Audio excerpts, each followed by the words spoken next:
The first thing you need to do is copy the address that you want to transfer. Okay, so for example, if you want to transfer to Binance, you log into your Binance account. Okay, you will find to deposit, click on crypto and search for MATIC. Okay, so MATIC, here you will select the network that you want to transfer,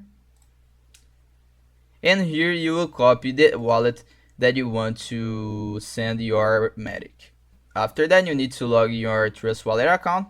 Here you can see several cryptos, but that interests us is this one, MATIC. So click on top, and here you will click on the first option, send. Okay, after that you will paste the address that you copied, and here you will put the amount that you want to withdraw. Okay, for example 30 MATIC, and here you will click on continue, click again on this option right here.